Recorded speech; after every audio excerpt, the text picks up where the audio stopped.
Yo, this your boy Hoodie Kush, back with the Basement Boys. What's the deal with everybody? Just wanted to hop in, man. I know it's been a little bit since I've been on, but wanted to hop in and getting prepared for this week 3 matchup with the Chicago Bears. I'm gonna be honest with you. Stuff I've been hearing from 3-4 letter networks, from all these like some of these content creators. What it do? What up, Just Blaze? How you? Early morning, John. You know what I'm saying? Got the kids in the Rel. What's the deal, my guys? Good to see you. It's good to see you. Sadiqa, how you doing, darling? Just wanted to jump in, man. I'm hearing a bunch of rumblings.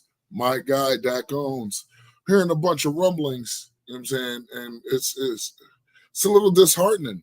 Like, I don't normally watch ESPN. I don't normally watch ESPN. I don't normally listen to what FS1, First Take, what is that, First Things First, with all those guys. I don't normally listen to what these people have to say. But after the first 2 weeks of seeing how this team has played, of course, the defense is a tale of two tapes. You know what I'm saying? Where week 1, we literally shut down AJ Brown and Smitty and that offense. Granted, we lost, you know what I'm saying, which is fine. Didn't really have high expectations anyway because new coaching staff, practically a whole new unit, you know what I mean, except for the core. So we didn't know how everybody was going to gel. You know what I'm saying? Tyler Guyton coming back off of injury, Terrence Steele now 2-3 years removed from the ACL. You know what I'm saying? Cooper Beebe, second year, if he was going to take the second year leap. You know what I'm saying? And then Tyler Booker. We already know Ty Smith. Ty Smith is a man amongst boys. He's a giant. You know what I'm saying? AJ, maybe. I wouldn't be surprised. I'm going to be honest, Sadiqa. I would not be surprised because if you look at their offense from just going off the topic real quick, if you look at their offense from the first couple years with him there, he was a big piece. He was a big piece. It was ever since they got Saquon Barkley is when things started to change. You know what I'm saying? And if you're looking at it, from the standpoint that Jeremy Betts was the deal, if you're looking at it from the standpoint that maybe they needed more balance, okay, that's fine. I'll take it. You know what I mean? Because they did need more balance. You know what I'm saying? And we all know Jalen Hurts is not a QB's QB. Okay, he's a hybrid. He's a lesser version of Michael Vick. Michael Vick had the arm, the pocket presence, and he could run. You know what I'm saying? Whereas Jalen Hurts, he doesn't have the pocket presence. He gets tripped up with defenses. You know what I'm saying? You change the picture on him, and he's lost. You saw that game 1 where he had to rely on his legs. Now, am I disparaging the man by saying that he's a running court? No, not at all. Not at all. Mike Vick was one of the best to do it. You know what I'm saying? Well, Randall Cunningham was one of the best to do it before the Eagles decided they wanted to try to make Donovan McNabb a pocket passer. You know what I'm saying? He was really good at running the ball. You know what I'm saying? So it's not a total knock, but if you're talking about a QB's QB to get their entire team involved, their X receiver, their Y receiver, their Z receiver, he's not that guy. I'm sorry. Like the 300 yards that he put up in the Super Bowl, that was due to the fact that they had Saquon Barkley. Saquon Barkley was the quintessential piece to get those guys over the hump. You know what I'm saying? Because it's not like they didn't have a run game before. They did. They had DeAndre Swift at one point. They went to the Super Bowl with Miles Sanders. You know what I'm saying? But that just wasn't enough to put them over the hump. So then they go and get Saquon. Now, what a lot of players, what we as fans have to realize is when we have that receiver that's just bar none top shelf, and we bring in something to balance out the game, somebody's going to take a hit. statistic-wise. Somebody's going to take a hit. Somebody's not going to be as involved as they used to be. I mean, and the fact that you have a quarterback who can't really read defenses and he relies more on his legs than anything else is like he's a one-read quarterback. And if his first read ain't there, he's out. He's taken off. You know what I'm saying? Hence why you need to get pressure on him. But I digress. You know what I'm saying? So seeing AJ possibly move on ain't no surprise. It's no real surprise. You know what I'm saying? So I'm not really tripping. No, he is not. You saw that through the first 2 weeks. You saw that through the first 2 weeks. He is not the same Saquon. I'm not going to say he's not the same Saquon. He's not going to have the same production that he did last season. With that production that he had last season, like you're finally coming into a team where you have a really good offensive line. Let's make no bones about this. The Philadelphia's fronts defensively and offensively last season were very, very good. We're making no bones about this. And to have a Saquon Barkley who can take advantage of that, you know what I'm saying? And to have corners and linebackers who could take advantage of that defensive front is why they were so good. You know what I'm saying? It wasn't, I don't know why people keep saying it. Like they're making it, like I asked Cowboy Nation, let's stop saying Dak is such and such against this team, or Dak is such and such against that team, because it's the ultimate team sport. It is the ultimate team sport. You know what I'm saying? So in order for your quarterback to be able to be successful, to get the play, to get his playmakers the ball, the offensive line has to do their job. The running backs have to be able to pass pro. The tight ends, if they're not running out in the routes, they have to be good in pass pro. You know what I'm saying? Yeah, noticeably, his back is shot. You know what I'm saying? No, he wasn't going to be the same. He wasn't going to be the same. Like Saquon is Saquon. You know what I'm saying? He wasn't going to be the same to us. I'm going to be real with you. He wasn't going to be the same to the Cowboys. He wasn't going to be the same as last year, second game to the Cowboys. If you looked at the first game this year and looked at the first game last year, the only difference between this year and last year was 6 extra yards. 6 extra yards. Touchdowns in both games, but 6 extra yards. Historically, Saquon Barkley does not do well with the Cowboys. Historically, you could go back and check the stats. You can go back and check the numbers. The New York Giants with Saquon Barkley, granted the New York Giants were just an ass organization, but the New York Giants with Saquon Barkley were not good against the Cowboys. It didn't matter who he had. And this is since he came into the league. So, yeah, you're right, Sadiqa. He's not going to be the same, especially to us. Especially to us. For some odd reason, we got his number. It is what it is. I'm not complaining. You know what I'm saying? I'll take it. If that means this dude won't go over 100 yards on us in a game, I'll take it. 22 carries for 60 yards? Yeah, definitely. I'll take it. I will take it. Speaking of rushing yards, heard something this morning from PFF. PFF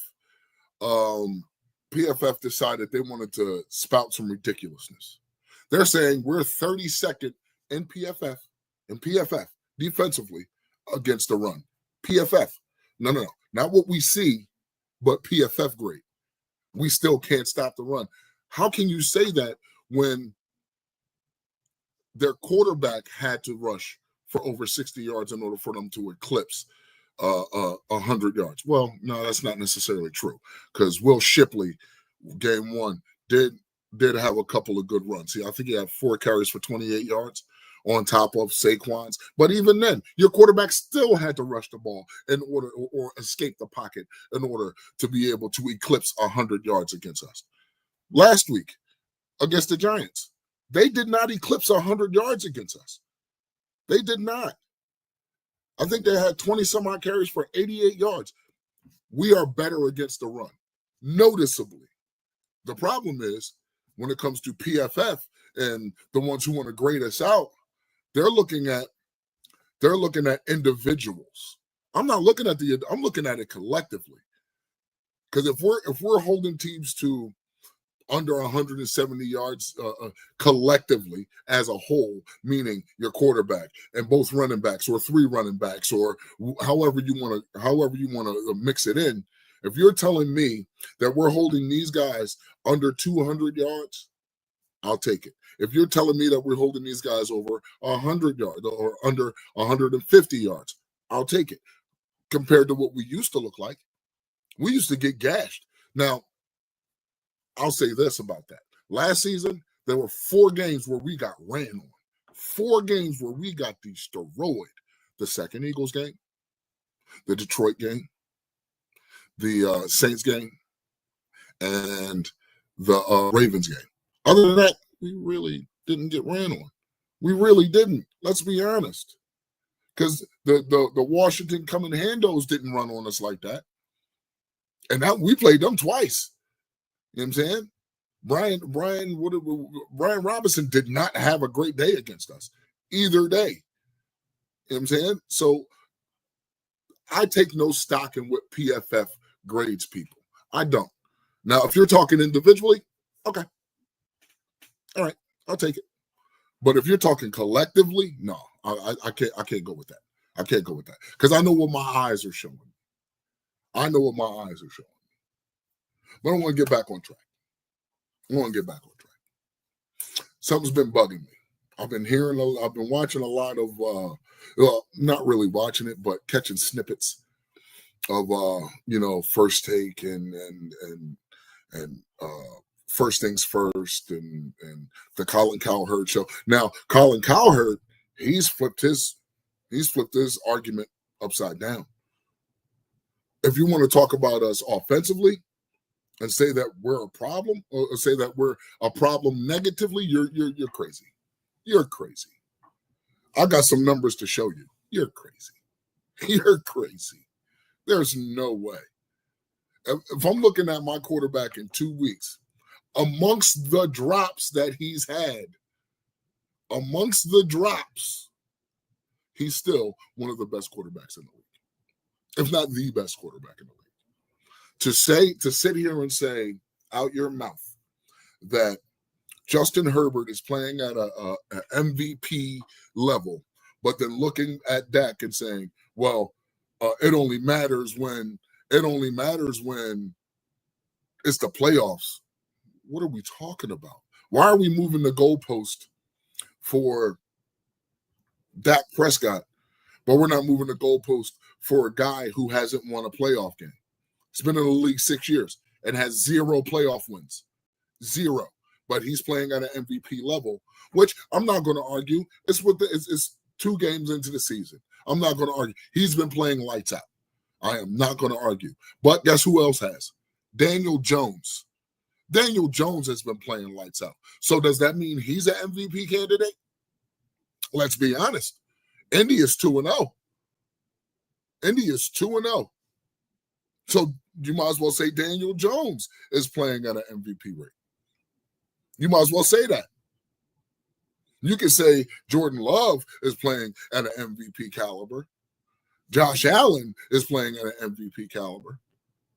I've seen Lamar Jackson, 2-time MVP, literally lose a game against Buffalo. I wouldn't put that all on him. Listen, we're not going to talk about the Diddy Diddle. Okay, we already know how they do with the Diddy Diddle. It's been proven. We have film.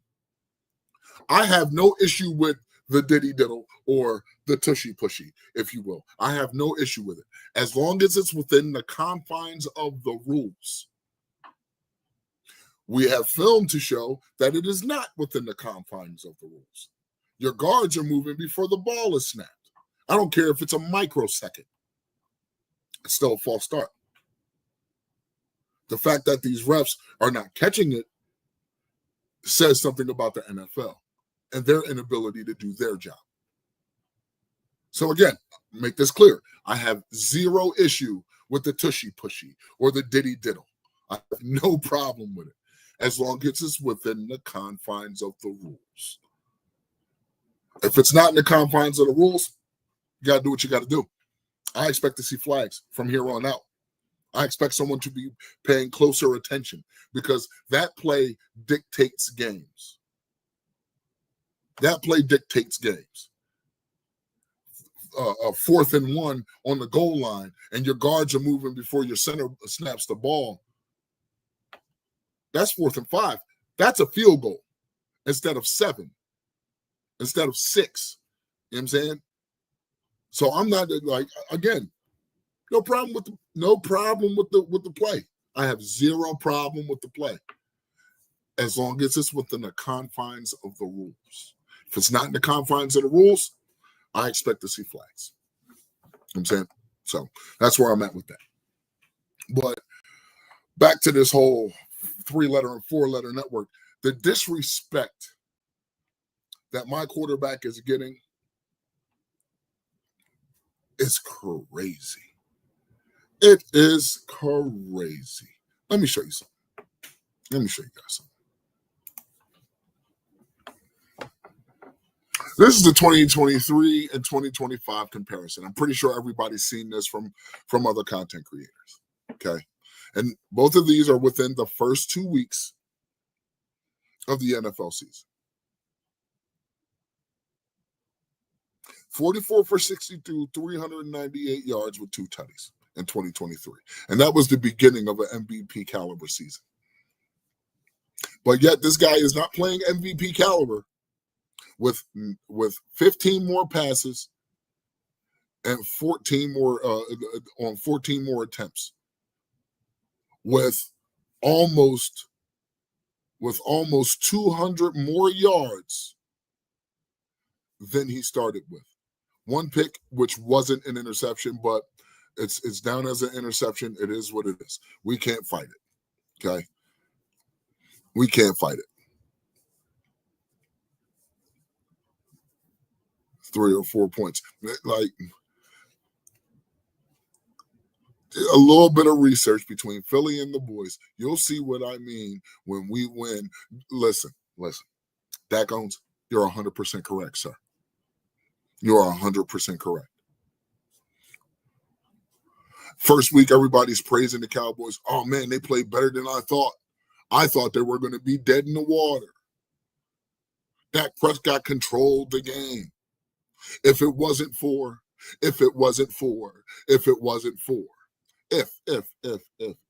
Well, if Russell Wilson didn't throw an interception, they'd have won the game. But guess what? He threw an interception. They won the game. We won the game. You know what I'm saying? So I'm not going to sit here and allow things to go unsaid. Dak Prescott, as Chase Daniels already alluded to, is playing the best version of the quarterback position through 2 weeks, and these numbers prove it. These numbers prove it. Sanders cost us that game. A couple of drop passes from CD cost us that game. A couple of drop passes from Jake Ferguson cost us that game. Not being able to set the edge and keep the quarterback contained cost us that game. There's a litany of things that can cost you a game. But the fact that even with those things, we still had the opportunity to take them down says a lot about the Cowboys. And it also says a lot about the Eagles. They're not as vaunted as everybody claims them to be. They're not. You're right. We were in scoring position. 100%. Fergie dropping that ball. We were in score. That was a touchdown. You're right. 100%. We were in scoring position. George Pickens getting the untimely penalty. We were in scoring position. We were in the red zone. And if our red zone efficiency hasn't showed us anything through the first 2 weeks of this season, we are really good compared to what we were last. We have 4 rushing touchdowns in 2 weeks, as opposed to 6 rushing touchdowns all year last year. All year last year. Listen, it ain't snowing. That's all I want to say about the Rams. It ain't snowing. It ain't snowing.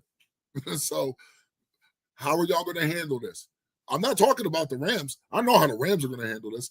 I can tell you right now, Jared Verse is chomping at the bit. Jared Verse is going to put hands on somebody. Jared Verse is going to hurt somebody. I don't want to see anybody get hurt on any team. I don't pray for somebody's downfall like that. But Jared Verse is going to hurt something. Puka Nacua is going to learn Adoree Jackson a hell of a lesson. You know what I'm saying? Davante Adams is about to teach a lesson in humility to Quinyon Mitchell, as if he wasn't taught a lesson in week 1 by CD and George Pickens. George Pickens has caused 7 pass interferences in 2 weeks. 7 pass interferences in 2 weeks. What does that tell you? Unless you tackle or grab him, you ain't stopping him. You're not stopping. They're still bracketing CD Lamb. They're still bracketing CD Lamb. And I think he leads the league as a wide receiver in yards. 220, 222. I might be wrong. I'm not right on everything. On paper. That's the problem. On paper. But they aren't who they were. When you lose certain pieces, and it doesn't necessarily have to be players. It doesn't necessarily have to be players. Because I believe in my heart of hearts that the team takes on the personality of their coaching staff. That's what I believe. I believe the team takes on the personality of their coaching staff. Here's the problem. Their coaching staff has flip-flopped so much, we don't know who they are. I have no idea who was the one who got injured on the sidelines. No, listen, I'm telling you now, if the Giants had issues with CD Lamb, Jake Ferguson, KaVontae Turpin, and George Pickens, no one is going to have a good day against this team. I don't care who you got. What's his name? Patrick Surtain. I don't even think he's going to have anything to do with this. Prime example, Sadiqa, perfect. Sean McVay. In the preseason, when we had to play them, right, and we got smoked by them, I wasn't surprised. Shotty said it. Listen, there's a reason why we're hiding something. I've never been a head coach. So my philosophy is my philosophy, and I'm not trying to put it out there. In preseason, Sean McVay, we know who he is. He ain't got to hide nothing. You know what he's going to do. He's been doing this for quite some time. In fact, he won a Super Bowl doing it.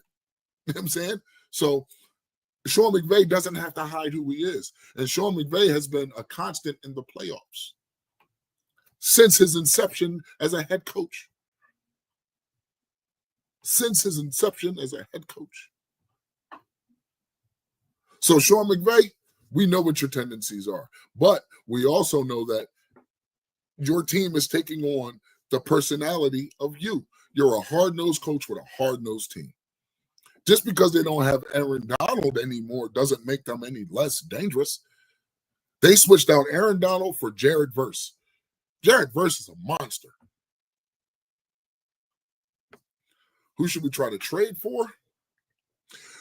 For a while, I mean, when I thought Indy didn't give two shits about offense, okay, when I thought Indy didn't care about offense, I was banging the table for going to go get me Jonathan Taylor because some of my constituents, some of my content creator constituents really want another running back, i.e. CFT. That's my guy, Rome. You know what I'm saying? But now that I'm seeing how Daniel Jones is playing, it looks like they kind of give a damn about offense. So it'll be a hard sell to get Jonathan Taylor from those guys. You know, we could try for Breece Hall. I mean, what are they, 0-2 right now? They're 0-2 right now, and their quarterback is now I am. It's Basement Boys, at Basement Boys on Twitter. Let me make absolutely sure.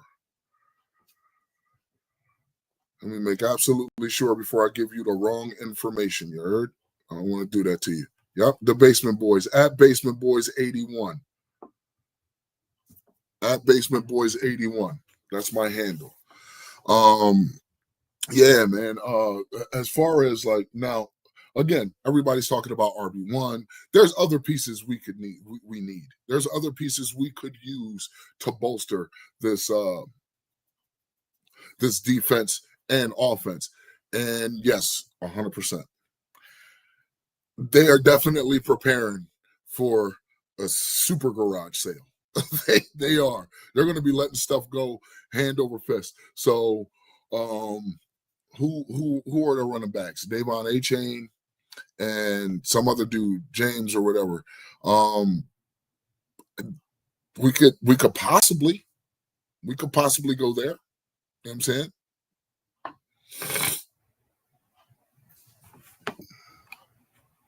What exactly did they do game one that warranted what Shoddy was trying to hide? Both teams looked vanilla as fuck. I say that just to say I think Shoddy tripping. Dak and company should have got reps. What do you mean? What do you mean, Blaze? I don't think it. If you're looking at it, I don't think it was vanilla. It may have been vanilla to some, only because it wasn't anything exotic. But if you look at the run scheme, that was totally different. Remember, we ran for over 100 plus yards. You know what I'm saying? As opposed to when we had Rico Dowdle and they were playing games, not giving them a start, we barely cracked 50. That's part of it. CD is CD. We know what CD does. But knowing that Quinyon Mitchell is on the burner with George Pickens, and he caused three pass interferences, three on one of the best young corners in the game, that says a lot. That means that this offense ain't vanilla. Now, is it like if are you saying that the Giants offense was crazy good last week? Because it wasn't. Now, preseason, yeah, definitely. Preseason, definitely vanilla. Definitely vanilla. You know what I'm saying? It was just line up and go. It was basic football. Line up and go. You know what I'm saying? And then on top of that, he not playing certain players because he didn't want to tip off Vic Fangio. And that's fair. That's fair. Now, the defense, that's what we talked to Eberflus about. That's what we talk. Well, hold on. With that, even though we ran zone 95% of the time, AJ Brown had one catch for 8 yards. Smitty had 3 catches for 16.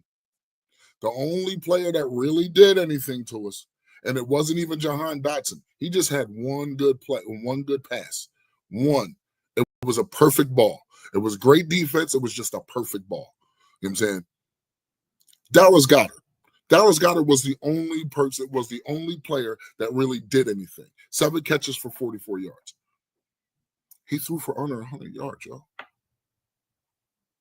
If you take away that long pass, bro, he did offensively, we could have been better. Again, drop passes. You can attribute that to preseason or the lack thereof for the starters. You can attribute that. That's fine. That's fine. But when it comes to the defense, no. No, guys, get more reps together. I feel you. But you can say the same thing for Mike McCarthy. Because remember in 2023, Dak's MVP year, we really didn't get going until after the Niners game. And that was week 5. We really didn't get going. In fact, historically, we've always had a slow start over the past 5-6 years. We've always had a slow start. We did not come out firing. We did not. So, I agree, but I'm going to disagree. You know what I'm saying? Because if you go back and look at it, like when you now, if you're saying because we didn't play in the preseason, okay, I'll agree with you. 100% I agree with you. I think our starters should at least get a rep or two. You know what I'm saying? They should at least get some burn. I don't care if it's the first 3 series in the first quarter. Cool. I'm fine with that. But knowing the history of how teams play the Cowboys, let's get this straight. Knowing the history of how teams play the Cowboys, someone's bound to get injured. We're bound to lose someone. So to mitigate that, you're going to get your young guys out there. Let them get the reps. Do I agree with it wholeheartedly? No, I don't. I think some of our starters do need to be out there. The CD Lambs, to knock the rust off. You know what I mean? The Jake Fergusons to knock the dust off. You know what I'm saying? Some of our offensive line to knock the dust off because they need the offensive and defensive lines need the most continuity. They do because the quarterbacks and the wide receivers can work on their own. You know what I'm saying? But the offensive line and the defensive lines, even the linebackers, need continuity. They do. So I agree there. You know what I'm saying? We do. I'm not gonna disagree with you there. We do approach things softly because we are afraid of the what ifs. Well, if we play Dak Prescott, what if his hammy ain't holding up the way that we hope? If we play CD Lamb, what if he re-aggravates his shoulder? If we play George Pickens, what if he tears it? You know what I'm saying? So I get it. I get the whole replay. So we approach things softly when it comes to the preseason. But take solace in knowing, game 1, we were a few drops away from winning that game, a fumble away from winning that game. We were a fumble away from putting up 40 on the Super Bowl champs. Take solace in knowing that even though your defense was fucking ass last week, let's be honest, we're going to call it like we see it. Front 4 couldn't get any pressure, and when they did, good things happened. But the secondary was trash. Let's be honest. I don't know if it was the fact that we ran zone 98% of the time and the fact that we probably don't have dudes who are predicated to play zone, such as a Donovan Wilson, who is not a cover safety. He's more in the box. He's more coming downhill. He's more causing havoc to the offensive line. Getting the quarterback off his spot. That's Donovan Wilson. Okay, but at least we know we can win in the shootout. At least we know we can win in the shootout. Jake Ferguson leaps and bounds from last week. Leaps and bounds from week 1. 9 catches, or was it 7 catches, 78 yards? Leaps and bounds. George Pickens, 9 targets, 5 catches, 68 yards, and a tutty. With 4 more PIs called in favor of, because he's causing that much of an issue. Kevontae Turpin with a tutty, 5 targets, 4 catches for 47 yards. Javonte Williams, breath of fresh air. A dude who what was the one thing a lot of people complained about? We didn't have a running back run for over 30 yards last year. Javonte Williams just took one to the house from the 30-yard rush.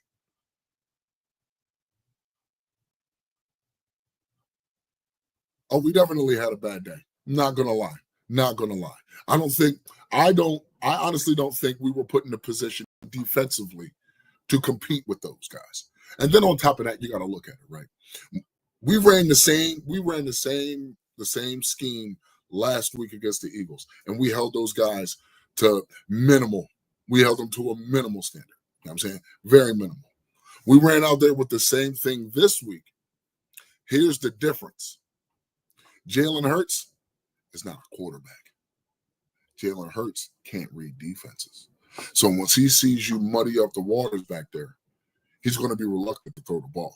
Whereas Russell Wilson, who's definitely a premier quarterback still in this league, who has seen this, who understands how to be the coverages. That was the difference. That was the difference. We looked horrible last week defensively. We couldn't stop a nosebleed. In the air. We held them to under 100 yards on the ground. So to say that we're 32nd in run stopping, you're kidding yourself. Kenny Clark has made all of the difference. Solomon Thomas has made all of the difference. Also, Odigizua has made all of the difference. You're starting to see now. No problem. I'll do you that favor. I will definitely do you that favor, Sadika. I won't say that word anymore when it comes to my Cowboys because you're right. We are not trash. We've seen trash. We've seen trash. We throw it out every Friday. You know what I'm saying? So we've seen trash. You know what I'm saying? No, it shouldn't have been that close. It shouldn't have been that close. But the problem is when you're playing a quarterback who's an actual quarterback, who understands reading defenses, who understands leverage, and you're not getting pressure on him, he's going to light you up all day. He's going to light you up all day. It's crazy. I said this in the offseason. I am tired of my quarterback leading the league in tight window completions. I'm tired of my quarterback being made. I'm tired of my offense being made to carry this team. I want my team to carry my quarterback. That's what I want. And right now, what I'm seeing, even though Dak is part of is a big piece to why we're being successful right now, as far as offensively, this team is actually helping. This team is actually making it easier for him. Shaddy is making it easier for him because everybody is doing their job. If you look at the run schemes, if you look at the pins and pulls, you know what I'm saying? It is a godsend to have a Clayton Adams and a Connor Riley here. It is. Pardon me. It is. It is a godsend to have those guys here. Because without those guys, we wouldn't have the success that we have in the run game. We probably wouldn't have the same success we have in the pass game. Here's the beauty of it.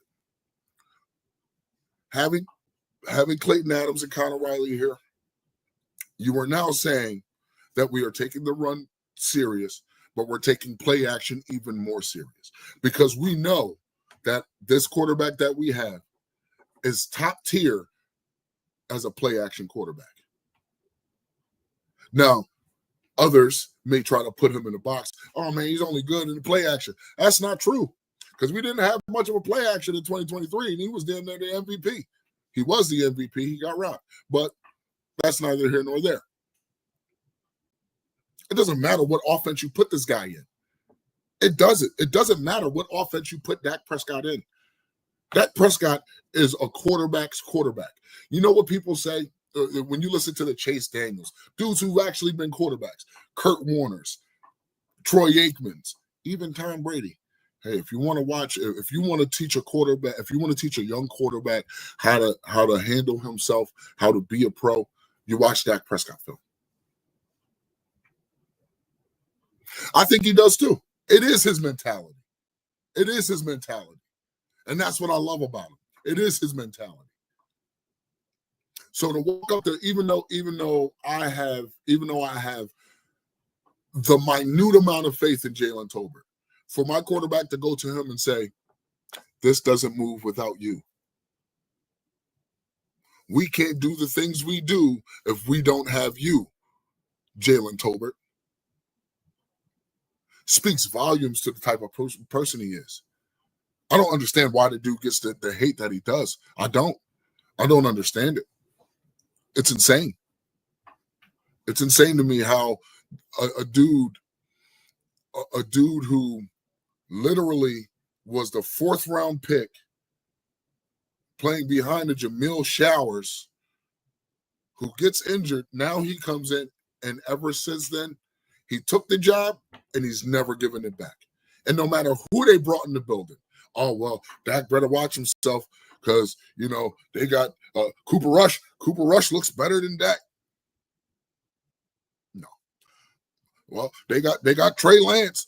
Dak should feel some type of way. He should be worried. Trey Lance is a young up and comer. He can do this and he can do that. Where's Trey Lance now? Oh man, Dak better get a realtor because Joe Milton can ball. He's got an arm. A lot of quarterbacks have arms. A lot of quarterbacks have good arm talent. But arm talent has nothing to do with this. We saw that in the preseason. Arm talent has nothing to do with this. The only reason why Tolbert was out there is because of the KaVontae Turpin injury. But even then, I agree with you. He shouldn't have been out there. But that was that's the downside of not suiting up Jadon Blue. You know what I'm saying? That was the downside. So hopefully, if KaVontae Turpin doesn't go this week, hopefully something rings in our coaches' heads and say, you know what?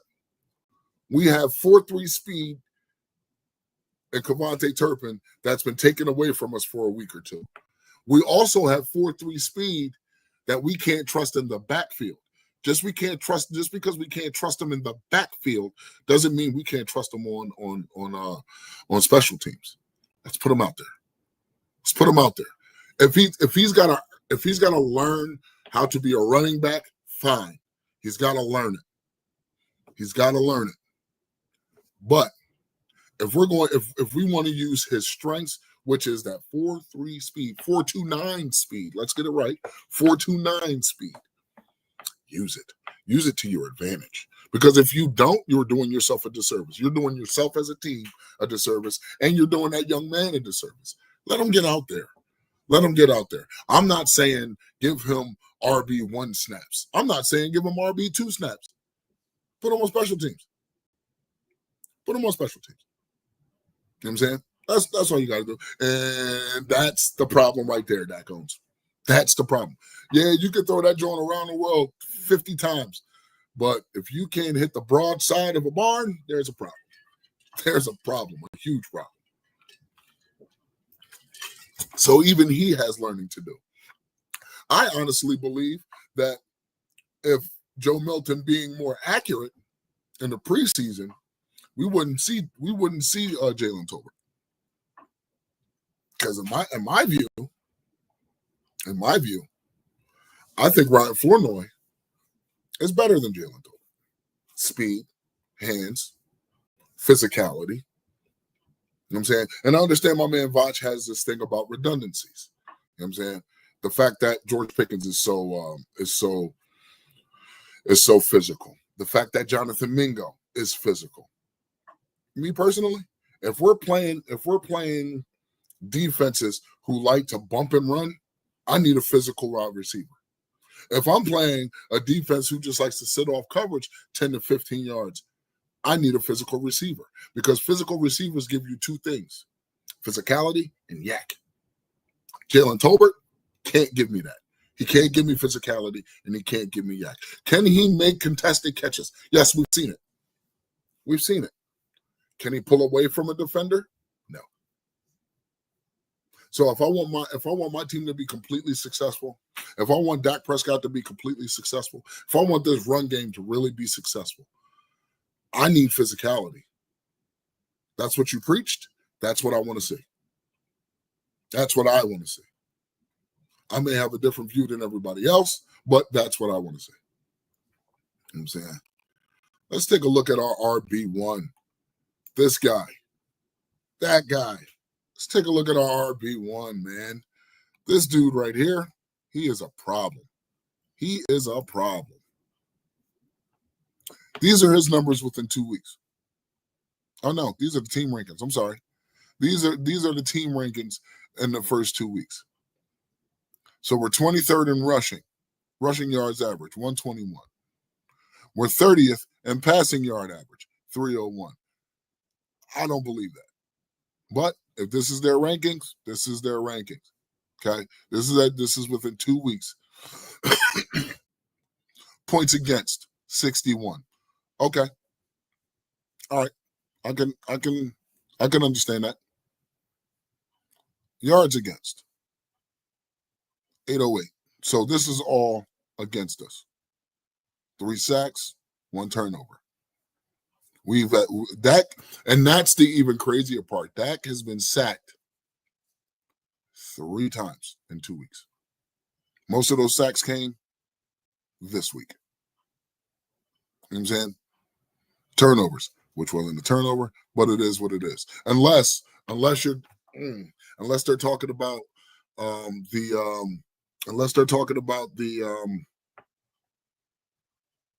fumble, and they didn't credit Dak with that turnover last week. Cool, but if that was the case, then why did they let it stand? But that's neither here nor there. You know what I'm saying? So we're giving up 121 yards. So for PFF to come out of their mouths and say that we are 32nd in EPA per play for rushing, you're out of your damn mind. 121 yards. The worst team in the league right now in rushing defense, the Bears. We're going to go see them this week. You know what I'm saying? 808 yards, 30th. We're not even worse than that. But that's because we gave up 450 yards. Gave up 450 yards.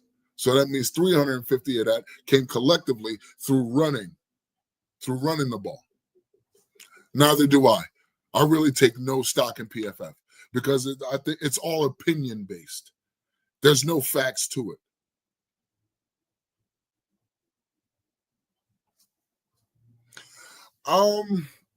I think, well, again, we haven't gotten to see Mingo. Flournoy is only getting half a shot right now. You know what I'm saying? He's out there on the field in rundowns because your third wide receiver can't block worth a damn. Hence, that's why Flournoy is out on the field for rundowns. You know what I'm saying? But yeah, if you're looking at these numbers right here, this is where we're at. Points against, 27th. Yards against, 30th. The rushing yard average, 23rd. Passing yard average. That's just after last week's game. I expect that to change. Dramatically. Let's look at this guy. You want to talk about receivers? Let's talk about receivers. Take lessons. This dude has caused more penalties than he actually has. He has 1 penalty to the 7 that was caused on him. This is your wide receiver 2 that we wanted. This is the guy that we wanted. And here's the crazy part. This is just week 2. He's only scratching the surface. Him and Dak are only scratching the surface. They haven't even fell into a groove yet.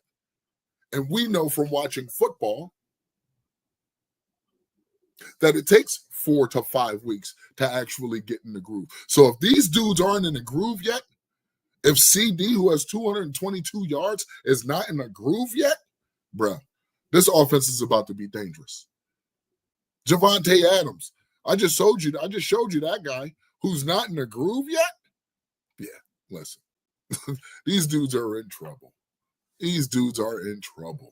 Okay, the NFL is in trouble. Javonte Williams he's a bright spot. And that's the other thing. I'm glad you brought it up. That's the other thing. Most of our injuries came early, with the exception of the Marvion Overshown and Cooper Beebe, who could be out for an extended period of time, probably come back week 8. Well, Cooper Beebe probably won't be back until after the bye. But, and I believe it was you, Sadiqa, you or Brandy, who asked me, when is Demo supposed to come back? And the only word I continuously said was projected. Projected time for him to be back was Thanksgiving. Projected.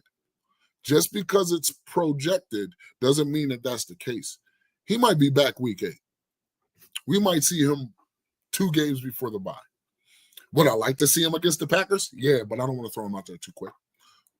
I don't want to put him out. Would I like to see him against Washington? I think we probably will see him against Washington. Let me see. We got Bears, Packers, Jets. I'm sorry, the wife is calling. Give me 1 second. Yeah, darling, I'm actually doing a live right now, but what's up? Yeah, I didn't answer because I'm actually on a live right now.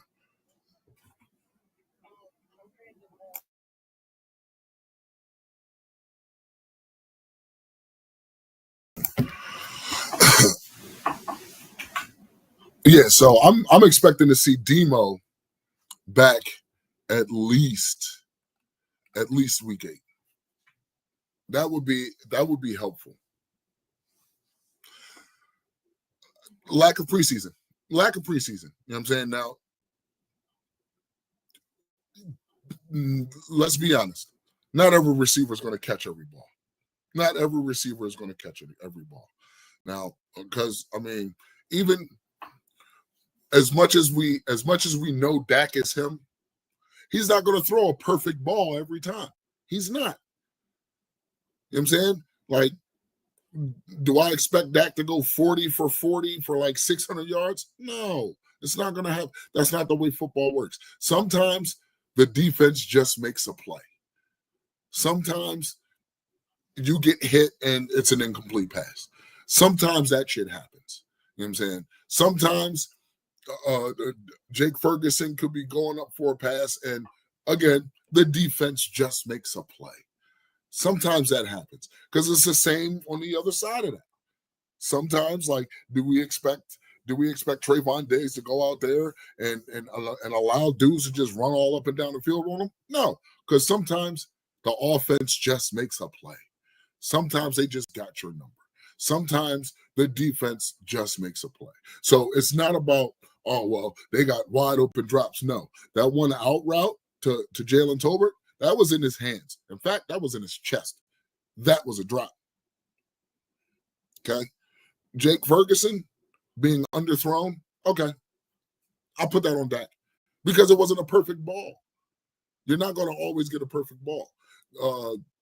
George Pickens, he was targeted 9 times and only had 5 catches. 3 of those were pass interferences. 1 of those was an underthrown ball. Not everybody's going to be perfect. Can they get to that point? Yeah, sure. Sure, they can get to that point.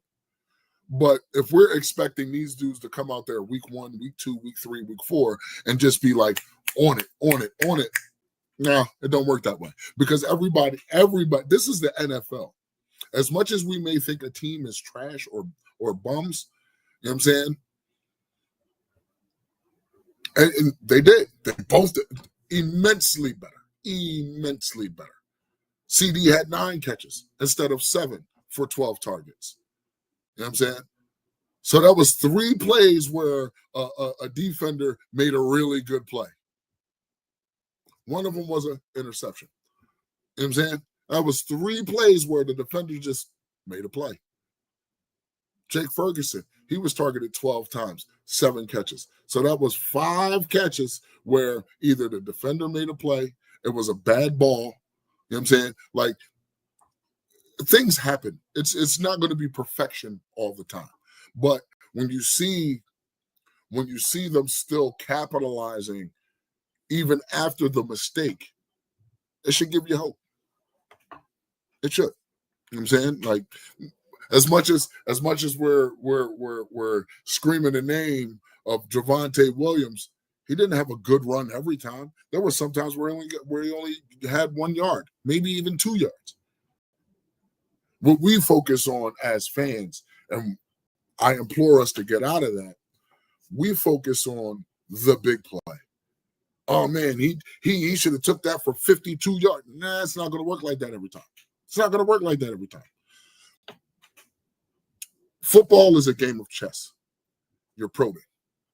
You're probing until the dam breaks. Once the dam breaks, that's when shit happens.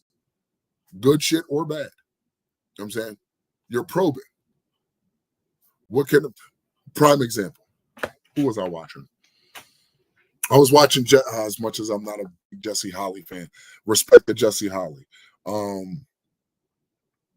He said as a wide receiver, he was one. He broke down George Pickens, Shaddy, and Dak, right?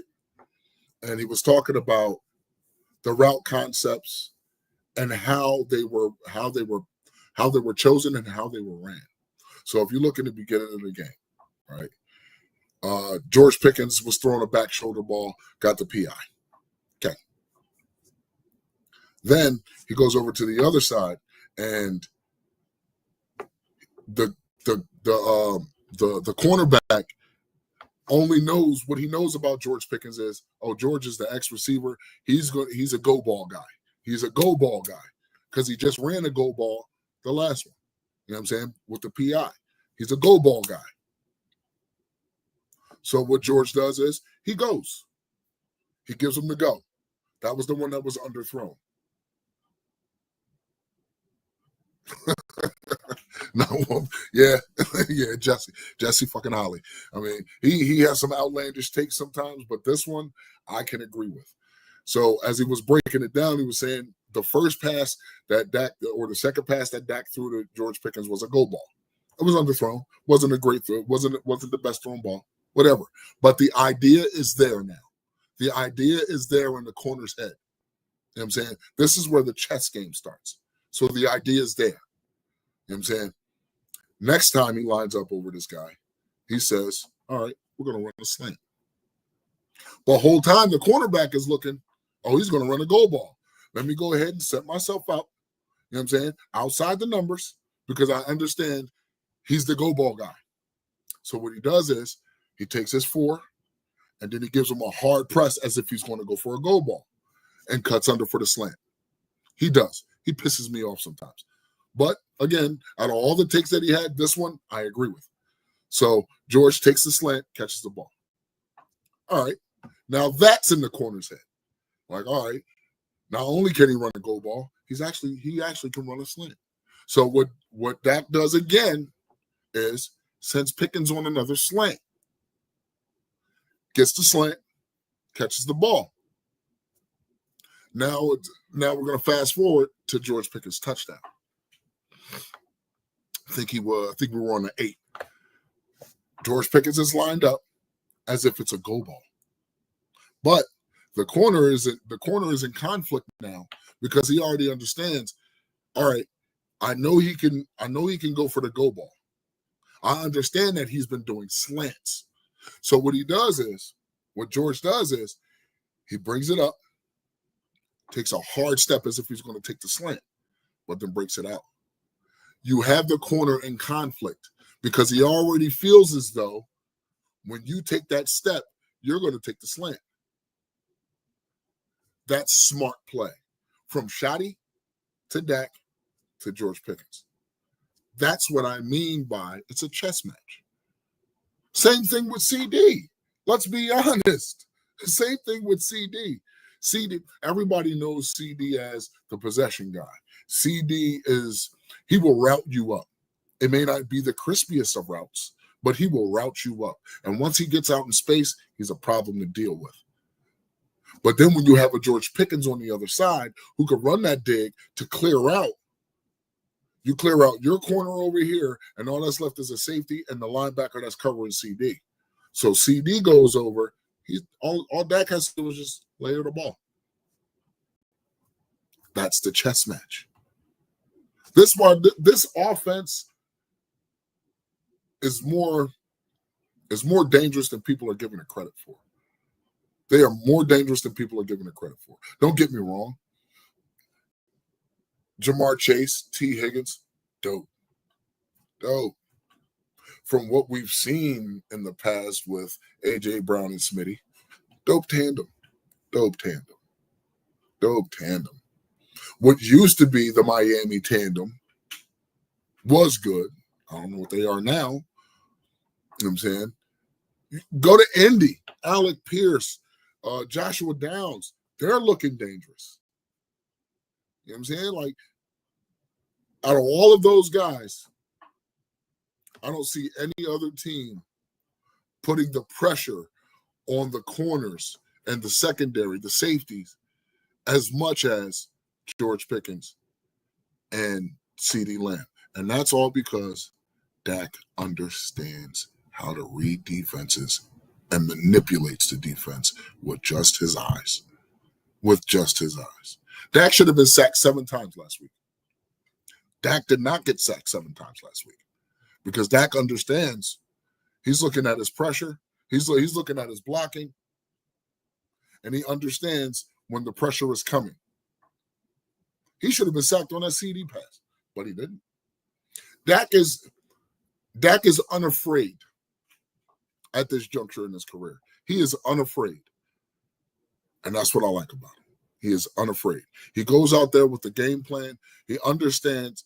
I think it's because he's played the game so long and he's going through whatever he's going through that there was no other choice but for him to get it. Same thing with Russell Wilson. Hence why he had the 450-yard day. You know what I'm saying? Certain dudes just got it. We do. We do. We do. We see for a CD, yeah, we see them lined up together. If you look at the 12 personnel, one running back, 2 tight ends, you'll see Fergie out there. You'll see Fergie out there. You'll see like the Turpin touchdown. Everybody was on the field. Everybody was on the field. Pickens, Tolbert, Turpin, CD, Fergie, and Javonte Williams on that Turpin touchdown. We see it. We don't see it frequently, but we see it. We see it. But yeah, man, I like when it comes to the Bears this week, like, all right, I don't want to fall into the trap of saying, oh, we're just gonna blow them out. They just got 52 put up on them. There's a reason why they got 52 put up on them. There's definitely a reason. And if we look at the difference between the Bears week 1 to week 2, their offense isn't as scary as the Cowboys' offense. Yes, it's predicated to quarterback play. Yes, it's predicated to quarterback play. But they're not as scary. We're multiple. They have weapons, but we're multiple with our weapons. Then on top of that, we have something that no other team has. Rain Dakota Prescott.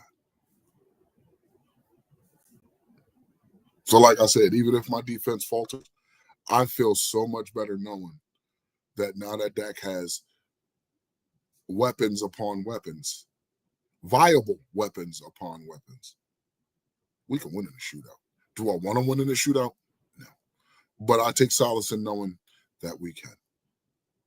Real talk. And with that said, been on here for an hour already. I know my guy Rome is about to be on, you know what I'm saying, for his lunch break.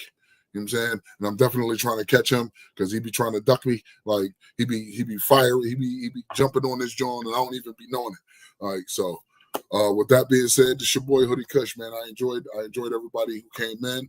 I enjoyed having the conversation with y'all. You know what I'm saying? Like, share, subscribe. Tell your buddies about it. You know what I'm saying? Cost you nothing to be kind. And yeah, man. I'll probably be back later on today, to be honest with you, because I probably left some meat on the bone. So yeah, I'll probably be back on later today. And I'm trying to figure out how to incorporate videos and all that on here. I'm a novice. I'm just learning. So just give me some grace. And yeah, you already know Sadiqa, I love you. It's good to see you. Dad Combs, Just Blaze, you know what I'm saying? Everybody who showed up today, I appreciate y'all, man. Whoever wasn't here, you can just catch it on the playback. But again, man, I appreciate y'all being here, man. Dallas Cowboys. It's your boy Hoodie Kush, Basement Boys. We out.